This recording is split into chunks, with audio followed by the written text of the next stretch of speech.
বিসমিল্লাহির রহমানির রহিম। Hello guys, আসসালামু আলাইকুম। যে যেখান থেকে ভিডিওটা দেখছেন সবার জন্য অনেক অনেক ভালোবাসা এবং দোয়া রইল। আমাদের ফ্যামিলিতে অনেক সময় অনেক লোক থাকে, কিন্তু ডিমে আমাদের প্রত্যেকের জন্য একটা করে রান্না করা সম্ভব হয় না। তখন চাইলে আপনারা আমার মতো এভাবে ডিম কেটে দু টুকরো করে সুন্দর করে ভুনা করতে পারেন। আমি ডিমটা সেদ্ধ করে এভাবে কেটে এখন ভেজে নিচ্ছি। এভাবে আসলে ভাজলে ভিতরে মশলা বা ভুনা করলে মশলাটাও ভিতরে যায় এবং আস্ত ডিম রান্না করলে আপনার যে টেস্টটা হয় তার থেকে আমার মনে হয় এভাবে রান্না করলেই আমার কাছে বেশি টেস্ট হয় তরকারিটা। আমার ডিমটা প্রায় ভাজা হয়ে গেছে, এখন তুলে নিব।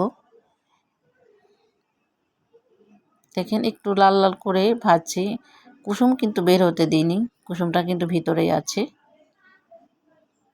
এখন আমি এই তেলের মধ্যে কিছু আলু সেদ্ধ করে রেখেছিলাম, সেগুলো ভেজে নেব। যেহেতু আলু সেদ্ধ করে রেখেছিলাম তাই বেশিক্ষণ ভাজতে হবে না, এমনিতেই আছে, কিছুক্ষণ ভাজলেই হবে। এখন আমার আলুটাও ভাজা হয়ে গেছে এবং মশলা কষিয়ে সেই আলুগুলো আমি আগে দিয়ে দিলাম। এখন এই মশলার মধ্যে দিয়ে আলুটা সুন্দর করে কষিয়ে নিব। এই তো এখন দেখেন কষিয়ে একটু পানি দিয়ে পরে ডিমগুলো আস্তে দিয়ে দিচ্ছি।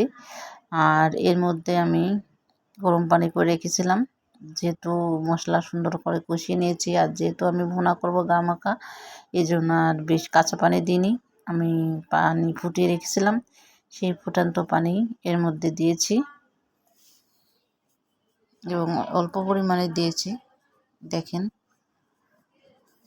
কত সুন্দর একটা রেসিপি করে ফেলছি মাত্র 2টা ডিম দিয়ে। দেখেন কালারটা সেরকম আছে। সবাই ভালো থাকবেন, আল্লাহ হাফেজ।